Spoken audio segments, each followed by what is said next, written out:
This is Gary Kavanagh for Gript. I'm here today with Steve Auth. Steve is an author of two books, The Missionary of Wall Street and Pilgrimage to the Museum.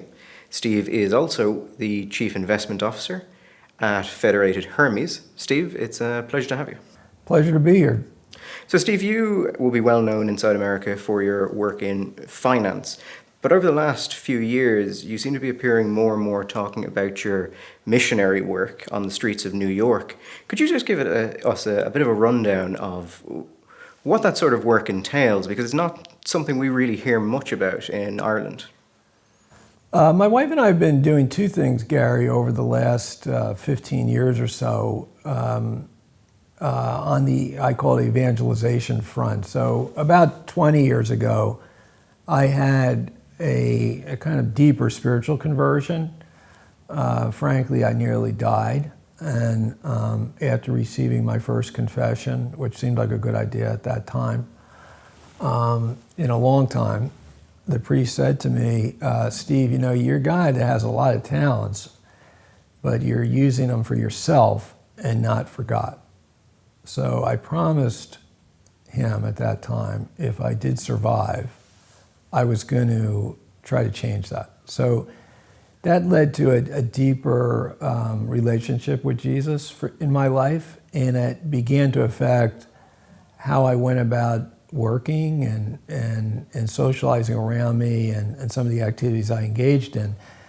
And, you know, once you receive the gift of God's love and mercy, you know, you want to give it to others. So my wife and I began an evangelization project in New York City, out on the streets of New York, which, if you've read The Missionary of Wall Street, you'll know I absolutely cold out refused to do.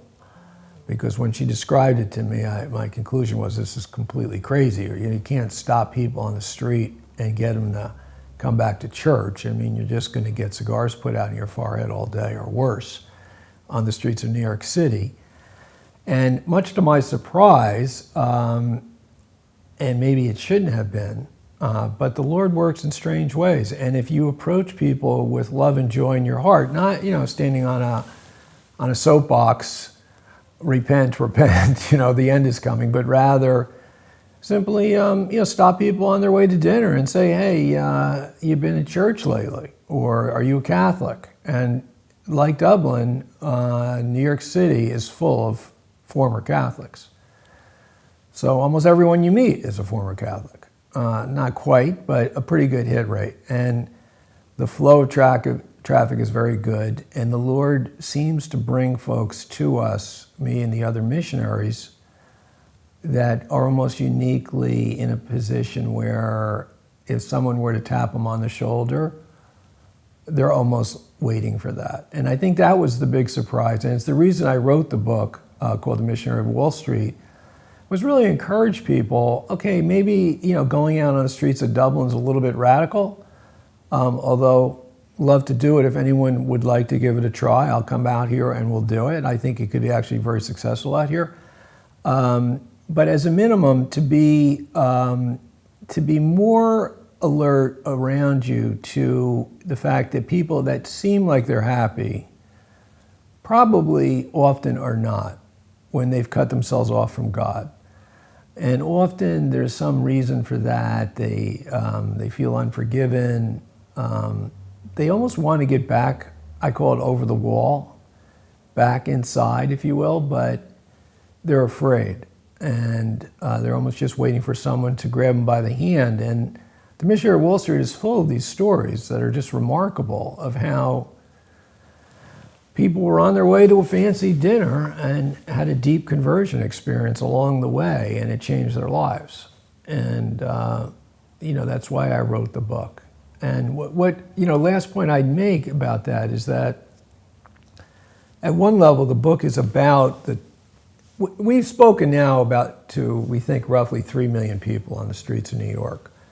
And, you know, the odds are low, let's face it, but still, we've gotten probably around 15 to 20,000 back to their first confession in 30, 40 years.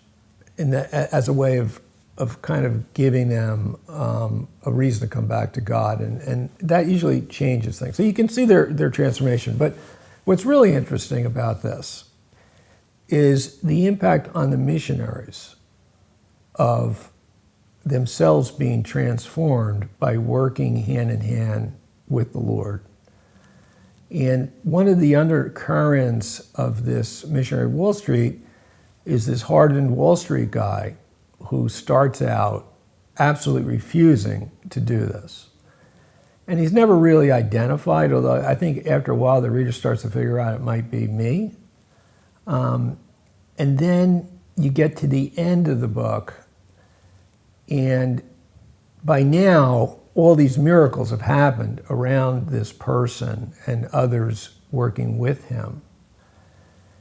And it's on a Thursday night, it's Holy Thursday, so you know, I mean, on Holy Thursday, there's only one Mass, so all the priests have to vest. So at 6:45, the priests have now left the confessionals.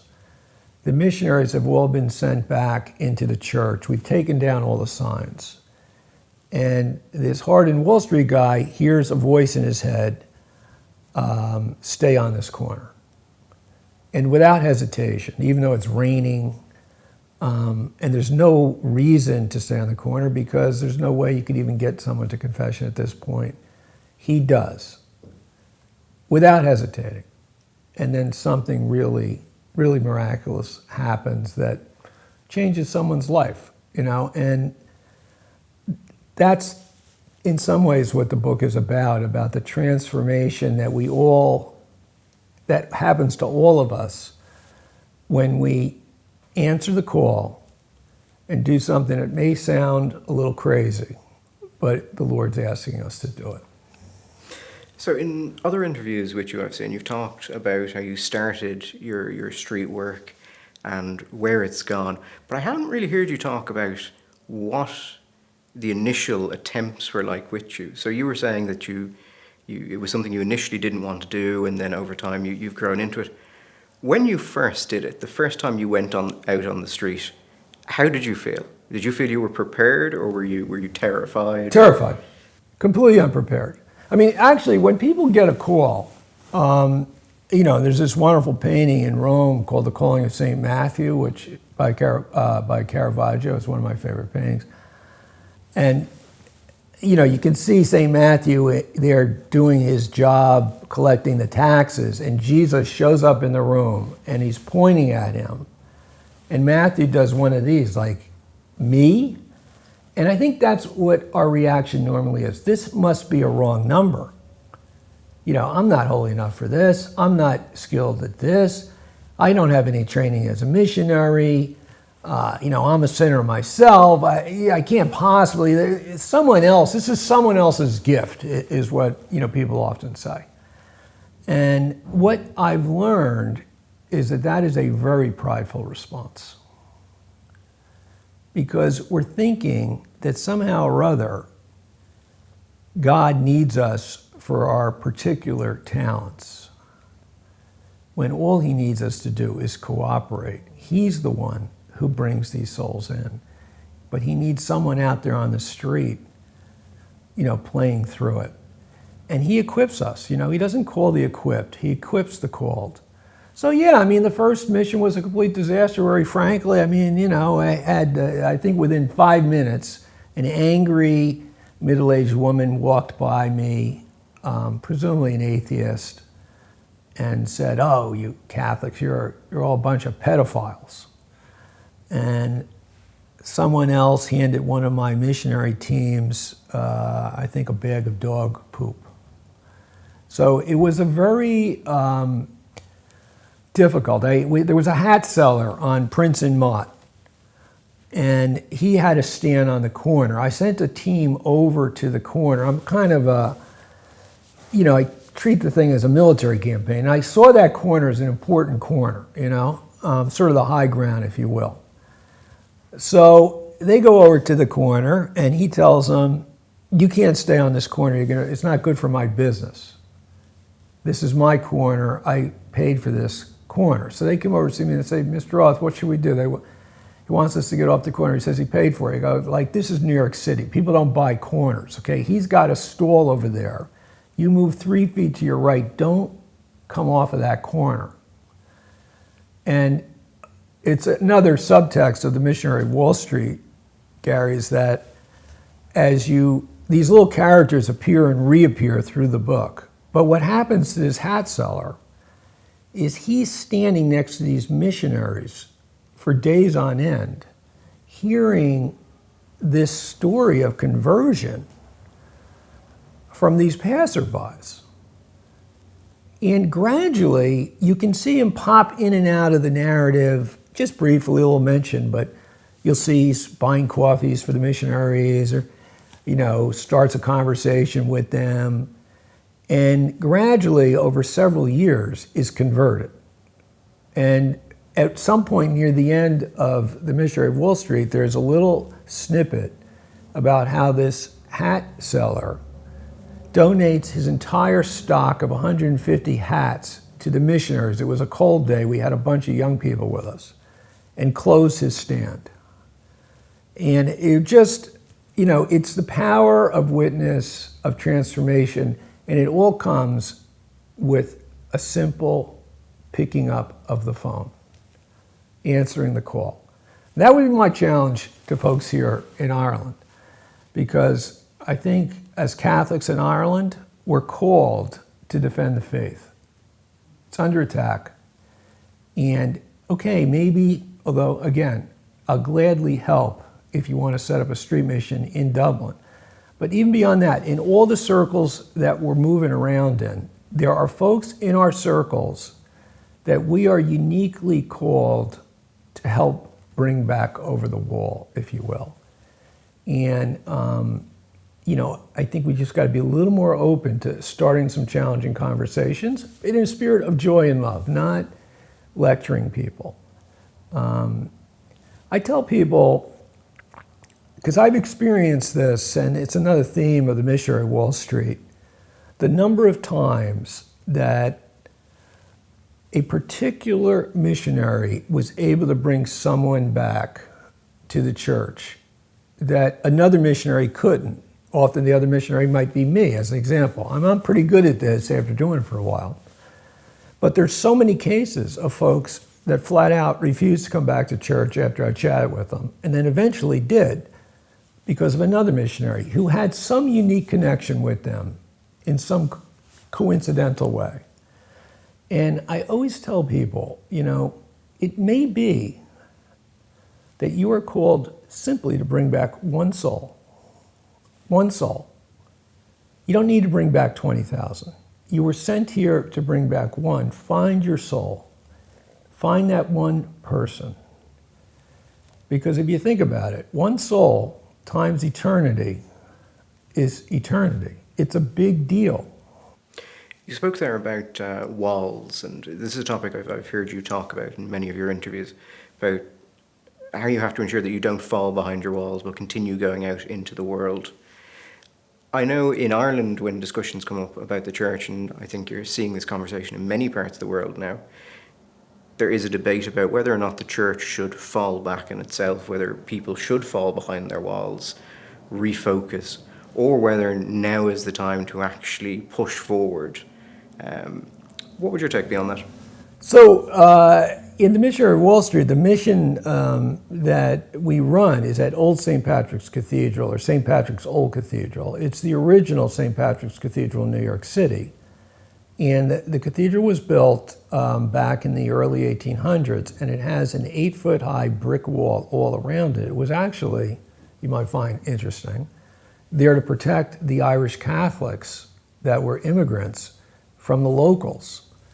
And it was a time of a lot of, very violent behavior. Let's just leave it there. So there is this kind of allegory, a metaphor of a wall, because early on in the mission, the very first mission, it was going rough, as I kind of mentioned. And I go back inside the church, and I see all the missionaries are there inside the church. I go, like, what are you guys doing here? They go, oh, it's crazy out there. I go, well, it's safe here. We got to go out there. That's where everyone is. And that is the reality of today's church. The secular society is pushing us inside the wall. They're telling us this is not a discussion for the public square. You can have all your little superstitious faith or whatever it is you've got, but we want it inside those walls of that church. Don't bring it out here. And most of us as human beings are actually more comfortable doing that. It's like-minded people in there. We have our prayer groups. We have our Bible discussions. We have our masses. The priest is nice to us. And the reality is we do need that. The Lord knows that we need that, right? Even the apostles had the upper room. You need a safe place to go and regroup, but it has to be to regroup. The church is one holy apostolic faith. It lives by evangelization. It's the purpose of the church. And if we simply hide inside our walls and protect ourselves, but don't bring that soul that's out there with us to heaven, the Lord's not going to be pleased with us, frankly. That's not why he created us. So, yeah, we need the safety of the walls. I'm not disputing that. I'm all for, in fact, participate heavily in and run a number of these kinds of faith-based gospel reflection things and stuff. We need to form ourselves in the faith. We need to equip ourselves. But the purpose of equipping ourselves is to go out into the culture and evangelize it. So just go back to the topic of your reconversion, I suppose, and your heart failure. And I believe you also went temporarily blind in Mexico in 2006. Yeah, how did you know that? We do our research. I was on a mission. I was on a mission in Mexico in 2006, and the town that we were going to was a big village. And the one request we had from the priest who sent us there was, Steve, please make sure, and this is the exact opposite of New York City, by the way, make sure you get to every house in this village. Last year there were missionaries here and they didn't. Some of the remote houses were never visited, and those people felt really bad about that. So we made a pact amongst our team. We were going to get to every house if it killed us. And that was going fine until, really, I guess it was Wednesday, so midweek, I started to lose sight in my left eye. And by Thursday, it was gone. It was black. And it's a remarkable time for me because I knew that if I turned myself in, so to speak, and told my fellow missionaries, crisis would ensue. We were in a remote area. They'd bring in helicopter or something, and blah, blah, blah. And I just felt very close to the Lord, and I hope your listeners don't think I'm completely crazy or anything, but I think when you're close to the Lord, you have that confidence. And I just had utter confidence in him. And I said, okay, well, Lord, it's one of two possibilities. One is I've caught some rare eye disease, and the other eye's about to go. And the last thing I'm going to be doing with these eyes is reading the gospel in Spanish to these poor people out here in the streets who haven't heard a gospel in a long time, and that would be a kind of beautiful last use of my eyes, actually. Or maybe you'll figure out a way to get this fixed later, but in the meantime, I'm just going to stay on point. And that's what we did. And I have a photo that I keep in my closet. It's sort of a private photo, but it's a photo of the group of the missionaries at the last house on Saturday afternoon. And there's a set of farmers there, the family that we're at. The whole family's there. And a lot of times, when people from those outer regions get photographed, they're always very serious because it's kind of a very formal occasion for them. So they're all kind of serious, and the missionaries are kind of serious, and then there's me there, And I asked people, someone in this picture recently, just 2 days ago, went completely blind in his or her left eye. Pick them out for me. And literally, the only person that has never been picked out is me. I'm beaming with joy, genuine joy. And it's because I felt like, hey, we did it. We did it, Lord. You and I did it. And by the way, he got me fixed. The next day, there was a sudden cancellation. I told my wife, obviously. She got me a flight out of Mexico. There was a sudden cancellation on Easter Sunday morning of one seat. And she got me that seat. And they operated on my eye the next day in New York City, and it was a little bit late. The eye's never been completely perfect, but I can see. So you mentioned your wife there, and in all of the interviews I've seen you've done, your wife is a constant kind of thread through it, particularly in your newest book, The Pilgrimage to the Museum. From what I hear, your wife was a much more devout woman than you, and then you seem to have sort of caught up with her later in life. How did that change your relationship with your wife? I assume she was very happy with it, but you were talking there about the transformation of people as they start missionary work, as they embrace their faith, and you went through the same process as well. So how did that change things, I suppose, with your wife, but also more broadly? How did it change you as a person, your relationships with others professionally? Well, Evelyn is from the Philippines, so she is a devout Catholic. I think of her as almost a mystic. And I will say that as we've gotten more involved with these missionary activities, her faith itself has deepened from already deep. St. Teresa of Avila sort of proved this. You can never go too deep. There's always another hurdle, if you will. But she was always, I know, secretly praying for me. She has this prayer that she only told me about later after my heart attack. It wasn't really a heart attack, it was an electrical malfunction, but similar in effect. And the prayer was, Lord, please disrupt us. I'm going, sweetie, next time you pray, please disrupt us, could you say, please disrupt me? I don't need to be, So she was always praying, I think, for my deeper conversion. And she was so overjoyed when she heard that I had converted. I joined a movement called Regnum Christi after our first mission in Mexico. I called her up, on Easter Sunday morning. She was overjoyed to hear that. So she's been my lifelong companion.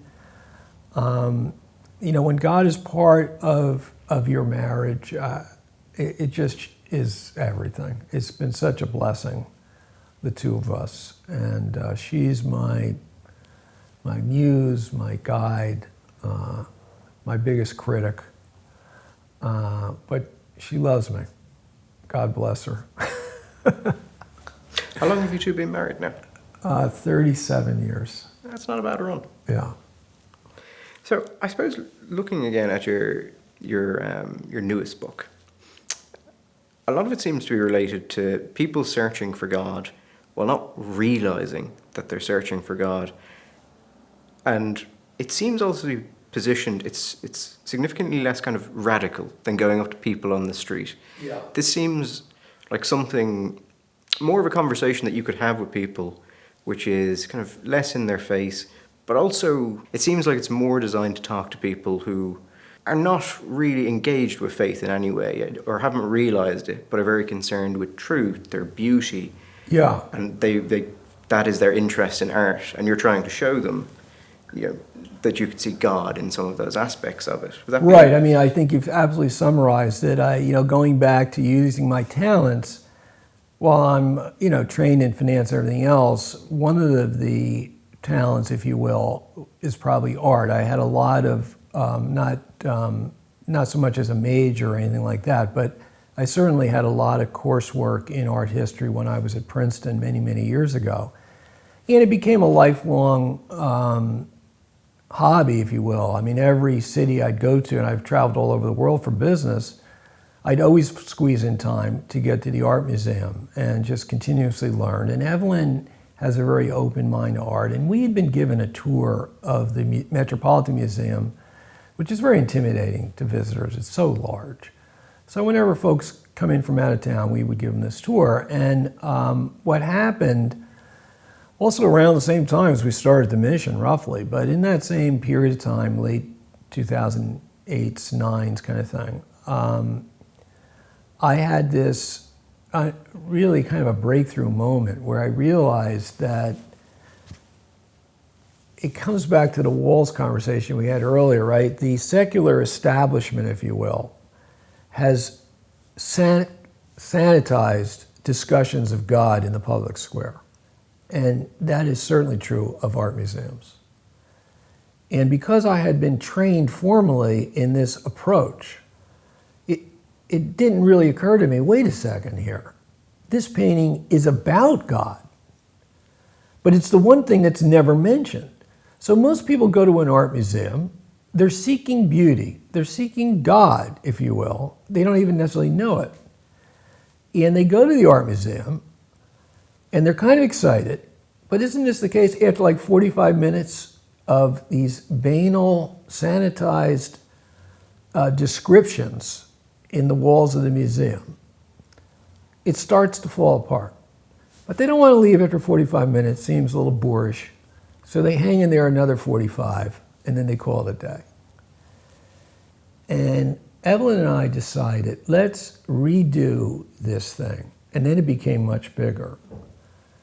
From just this one assumption, let's assume for a moment that the talent that the artists have been given over the centuries is the talent to describe beauty.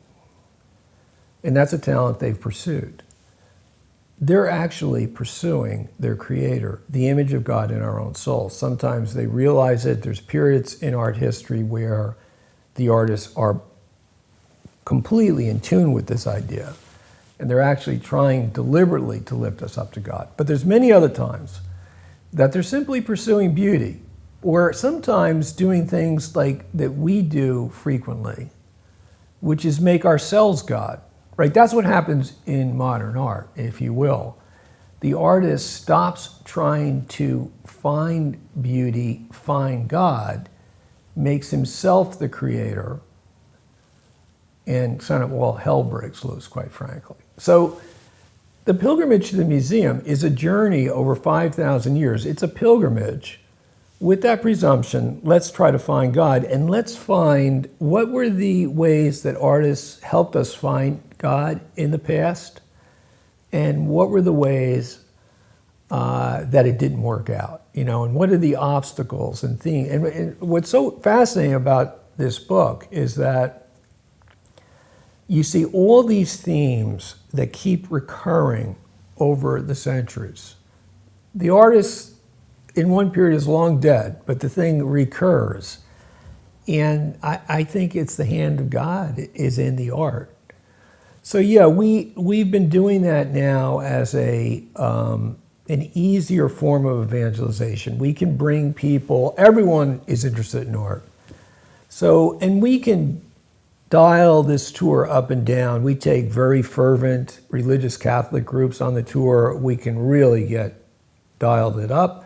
We've taken at least agnostics on the tour and had them come away. It was always a big dinner discussion later, but really touched and starting to reawaken a spark of understanding that there is something bigger than them here.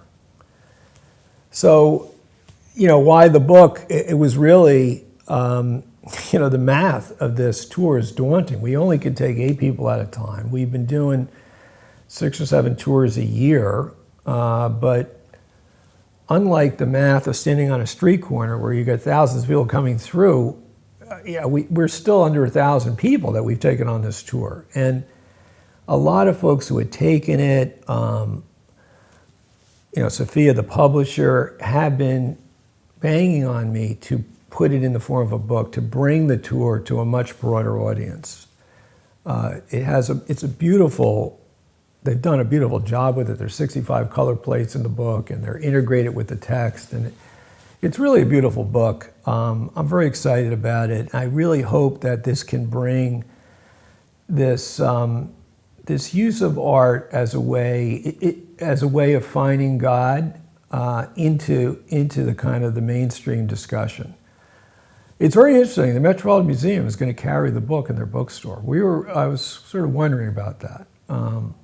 But that itself, I think, is sort of an achievement. So if we're talking about the ability of art to evoke kind of a connection to God, is there any particular piece of art that you are drawn to, maybe at moments where your faith is wavering or you're uncertain, that you find bolsters it, that gives you a renewed sense of purpose? Yeah, it's like that's an easy question. That's a shrewd way of asking me my favorite, and you know, it's interesting, Gary. Like at the end of the tour over dinner, we have little prayer cards for every painting, and we go around the table, ask people their favorite, and we ask if there's a spouse or a friend what they think their spouse's favorite was. And so Evelyn and I participate, and the reason we do is both of us know that on any given night, one is more of our favorite than the other. And it's a way of us to calibrate. Usually we get pretty close. I can see when she talks about many of the work, so which one she was really connecting with that night. But I'll give you one, which I think is unique, and it's actually not at the Met, but it's in the book. I call it the Catholic Mona Lisa. You can only see it if you go to a museum in Palermo, Italy. It's only been out of Palermo twice in its history, 500 years. Once it came to the Met. But I always ask people, if they've been to Palermo, have you seen the Virgin Annunciate? And they go like, where was that? It's really, if you do get to Sicily, you should see this, but you'll see a beautiful reproduction of it in the Pilgrimage to the Museum. And here's the painting. It's the only Annunciation painting painted in the 16th century without the angel in the painting. So you have Mary alone in her room, surrounded by darkness, the darkness of the world, if you will. And she's been reading, presumably, the book of Psalms, praying, preparing her heart. And you know the angel has arrived for two reasons. One, there's clearly a whisk of air because the pages are flapping. And Mary, with her, I guess it's her left hand, clasps her blouse closed in modesty. It's like, wait a second here. You know, I've never had a man in my room, much less, you know, somebody with wings and everything else going, right? So that was sort of a natural human reaction. And then what I love about the painting that Messina's painted here is her right hand, you can almost see it curling. Like her first, it almost as it goes out and says like, slow down, you know, you're asking me something very difficult, right? I'm a young Jewish girl. If Joseph rejects me here, I will be stoned in the village square tomorrow morning. Now, if I survive that, Herod for sure is going to be after this kid that you're telling me is going to be the king of Israel. And if I get away from him, I'm going to have the Romans after him. And my only escape route is a 500-mile trek across a dangerous desert. So she's listening, but the more the angel talks, you can see her hand curling. So this is prayer, right? We are listening to the word of God and conforming our will to his. And she's gradually trying to understand what he's asking here, the mystery of it. And what's beautiful about the painting is that her eyes focusing on the angel and her lips are pursed. And you're looking at this, and isn't this always the case with prayer? Like even when we say yes, don't we often like not follow through, right? Very human. And Messina is trying to show us the follow through, I think. You can see these lips and you say, I've got my money on the girl. So looking at your work on the street, you've talked about some of the difficulties you had when you initially started. And I think in an Irish context, as I said, it's not really something that tends to happen. I don't think it's a thing most people in Ireland, even religious people, will be familiar with. There's much less of a missionary culture here now, which might be surprising to hear given our history. Yeah. So from your perspective, when you go out in the streets and you start talking to people, What is the process there? How do you engage these people? How do you get them to realize that you're a person they can talk to rather than just, some fanatic or lunatic on the street who's going to tell them they're going to hell? Well, Gary, for many years, I used to simply tell the missionaries, love, don't think. The Lord will provide the words. Just love them in. My wife found that unsatisfactory, so she developed a training class to give some missionary technique, if you will, which has really helped the young missionaries or new missionaries as they go out. And I can give you some of the elements from that. But I want to start with the love, don't think thing, because in the end of the day, the most important element here is your attitude towards someone coming by who's a perfect stranger. And if you approach them, and most of the missionaries have come to realize that everyone is our brother and sister, right? Including those on the other side of the debate or, politically different than us or whatever. They're all our brother and sister in Christ. And if you start with simply approaching people that way, with the love in your heart for them as a brother or a sister, and with joy in your heart, and by the way, not happiness. Happiness is not joy. Christian joy is a deep confidence of our place in the world and that we're beloved sons and daughters of God. You can't make that joy up. And particularly on the streets of New York City, and I would guess on the streets of Dublin, people are pretty good at sensing a genuineness versus a kind of technique. So it really starts with, get yourself in the right place and you have love and joy for people. So start there. Make sure you go to confession before you go out on the streets. You can't sell what you don't have. You need to feel the Lord's mercy. Could be your first confession in 2 weeks, it doesn't matter, but I really encourage people to always do that. And then, some of the techniques we use, one, we always have an armful of rosaries. Even former away Catholics, fallen away Catholics, they kind of there's something about a rosary that attracts them. We have them blessed at the church, and we ask people, we might start a conversation with, would you like a rosary? They're blessed here at the cathedral, their gifts. So that's a way of starting a conversation. Rosaries are terrific because they get tangled up with each other. And you ask them what color they want, and while you're trying to sort out the color, you have time to ask more questions.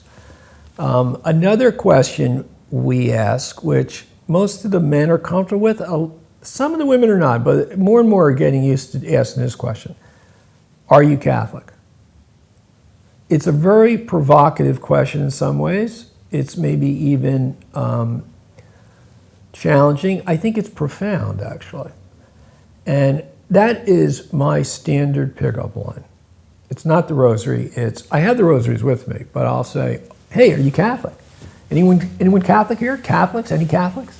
So I do it with a little bit of humor, right? But what I find is it instantly parses the crowd. Some who don't want to talk to me and sense this is going the wrong way, they just keep moving. Some will say, I was Catholic. And then that leaves open the possibility of the follow-up question, which is well, what happened? Well, I have my own relationship with God now. How's that working for you? Well, not so well.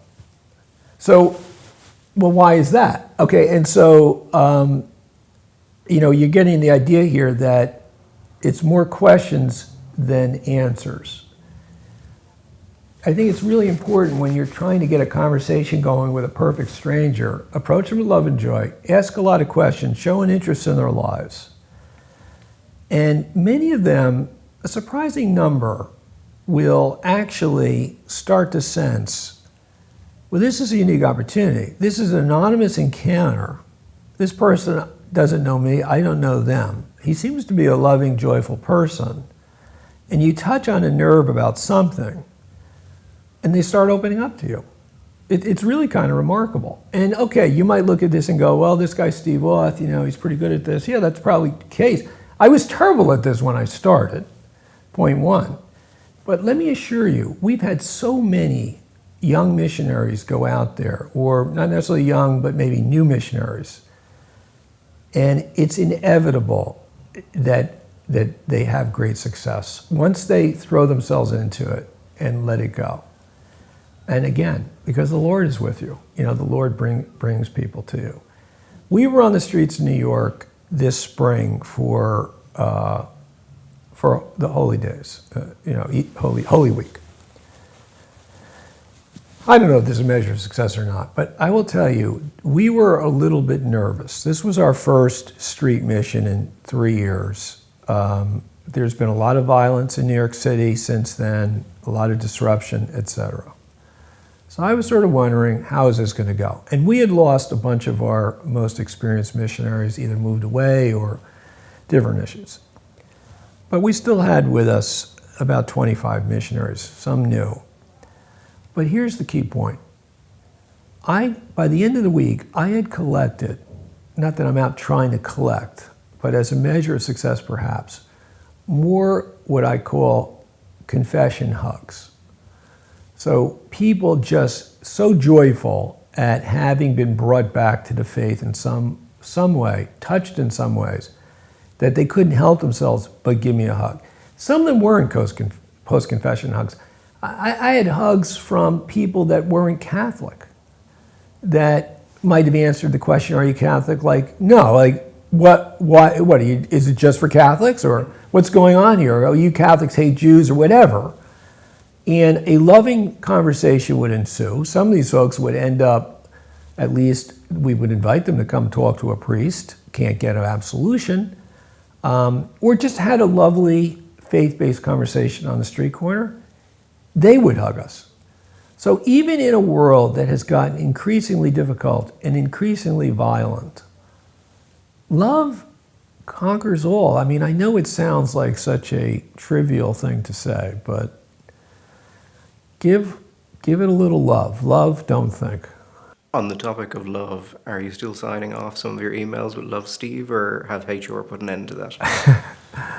I almost always sign Love Steve. And I mean it. So, I've heard you say that you used to think a fair bit about your legacy, but since your reconversion, you stopped thinking about it and have no interest in it. But at the same time, you've got your work on the street, your missionary work, you've the Lumen Institute, you've your books. There seems to be quite a lot that you will leave when you've gone. So I suppose the question there would be, how do you want to be remembered when that happens? I don't really worry about being remembered. I hope the Lord is remembered, and I hope He remembers me. I think, like, few of us will ever be remembered in the long run. We're just part of a long chain of history, and I always tell that to my fellow Catholics who sometimes get a little discouraged. Things going the wrong way, and this could be the end of the church and all this stuff. And I remind them, this is not our church. It's the Lord's church. He set this thing up. It ain't going anywhere. And long since past our time, we do our part for the church, for Him. Long past our time, the church will be here. And we don't know what ripples might occur. I hope my legacy is that when I go up to see St. Peter, there's one soul that I help bring back, waiting to greet me. It's been a pleasure, Steve. Likewise.